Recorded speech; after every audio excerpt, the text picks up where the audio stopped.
പ്രിയപ്പെട്ടവരെ, ഇതാണ് അട്ടപ്പാടി. നിങ്ങൾ ഈ സ്ഥലം അട്ടപ്പാടിയിൽ കണ്ടിട്ടുണ്ടോ? നിങ്ങൾ കണ്ടിട്ടില്ല.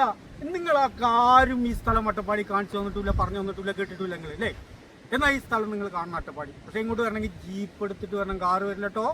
കാറ് വന്നാൽ ആ മലയുടെ താഴെ ഈ മലയുടെ താഴെ നിൽക്കുള്ളൂ. പക്ഷേ ഞങ്ങൾക്കിപ്പോൾ കാലാവസ്ഥ മോശമായത് കാരണം ഇനി മലയുടെ മേലോട്ട് കഴിയില്ല, ഇവിടെ യാത്ര അവസാനിപ്പിക്കുകയാണ്. പക്ഷേ ഈ സ്ഥലത്ത് നിങ്ങൾ വരണം. ഈ സ്ഥലത്തിൻ്റെ പേരാണ് കോഞ്ചിയൂർ, അട്ടപ്പാടി കോഞ്ചിയൂർ. ഇത് വരണമെങ്കിൽ നിങ്ങൾ എങ്ങനെ വരണം? നിങ്ങൾ കൂളിക്കടവ് വരണം. കൂളിക്കടവിൽ നിന്ന് നിങ്ങൾ അങ്ങോട്ട് വരണം, ചിറ്റൂരിലേക്ക് വരണം. ചിറ്റൂരിൽ നിന്ന് നിങ്ങൾ അങ്ങോട്ട് വരണം, ഷോളയൂരിലേക്ക് വരണം. ഷോളയൂരിൽ നിങ്ങൾ പോഞ്ചിയൂർ ചോദിക്കണം. പോഞ്ചിയൂർ വന്ന് മലയുടെ മുകളിലേക്ക് ചോദിക്കണം. അങ്ങനെ മലയുടെ മുകളിലേക്ക് നിങ്ങൾ വരുമ്പോൾ നിങ്ങൾ ഇവിടെ വന്നാൽ വിജയ് താമസിച്ച, അതല്ലെങ്കിൽ രജനീകാന്ത് താമസിച്ച റിസോർട്ട് ചോദിക്കണം. ആ റിസോർട്ടിന്റെ മുന്നിലൂടെ നിങ്ങൾ റോഡുണ്ട്. ആ റോഡിലൂടെ ഇങ്ങനെ ടാർ ചെയ്ത റോഡാണ്. കുറേ ഇങ്ങോട്ട് പോന്നു കഴിഞ്ഞാൽ പിന്നെ പോഞ്ചിയൂർ മലയുടെ മുകളിലേക്ക് പോകുന്ന റോഡാണ്. അതിലൂടെ ജീപ്പേ പോകുള്ളൂ.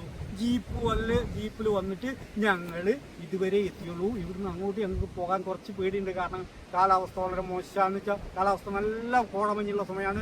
ആളുകൾ തമ്മിൽ മുട്ടിയാൽ മനസ്സിലാകാൻ കഴിയില്ല.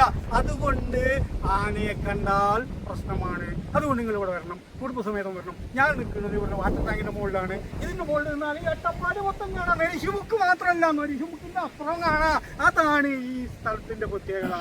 കാറ്റാണ്, നല്ല കാറ്റ്, ഭംഗിയുള്ള കാറ്റ്. കാർ മേഘത്ത് നമുക്ക് ഇങ്ങനെ തൊടാൻ കൈ കൊണ്ട് തൊട്ടാൽ കിട്ടും കാർ മേഘങ്ങളെ.